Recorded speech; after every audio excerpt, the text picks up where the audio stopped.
আসসালামু আলাইকুম। ইরাকের সুনামধন্য কোম্পানিতে সরাসরি ডেলিগেট করতে কেন্দ্রের মাধ্যমে যারা যেতে চাচ্ছিলেন, আজকের ভিডিওটি হচ্ছে তাদের জন্য। ভিডিওটি যেহেতু সব ভিডিও বেশি বড় করব না, অল্পতেই শেষ করে দিব। সো ইরাকের সুনামধন্য কোম্পানি অ্যালিয়েন্সিয়া আরাবিয়া কোম্পানি, এটা ডেলিগেট করতে ইন্টারভিউর মাধ্যমে ইন্টারভিউতে হবে 3 এবং 4 অক্টোবর 2025। যা যে যে ক্যাটাগরিতে তারা ভিসা দেবে।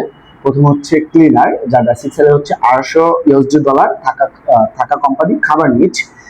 তারপর হচ্ছে ক্লিনার সুপারভাইজার, যার বেসিক স্যালারি হচ্ছে $450 থাকা খাওয়া কোম্পানি দেবে। এটাতে থাকা খাওয়া দুটাই কোম্পানি বিয়ার করবে।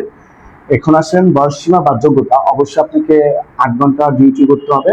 আপনি বয়সসীমা হচ্ছে সর্বনিম্ন 21, সর্বোচ্চ হচ্ছে 32 বছর পর্যন্ত। অর্থাৎ যা যা যেতে যাচ্ছেন সরাসরি আমাদের অফিস আসতে পারেন। অফিসের ঠিকানা হাউস নম্বর 77, অকিমাংশ, লিফটেড 6, আমতলী। আর অবশ্যই আমাদের ভিডিওগুলো যদি ভালো লেগে থাকে ইউটিউব চ্যানেলটা সাবস্ক্রাইব করতে পারেন। আর যদি পেজ থেকে দেখে থাকেন, পেজটা ফলো দিয়ে পাশে থাকবেন। ধন্যবাদ।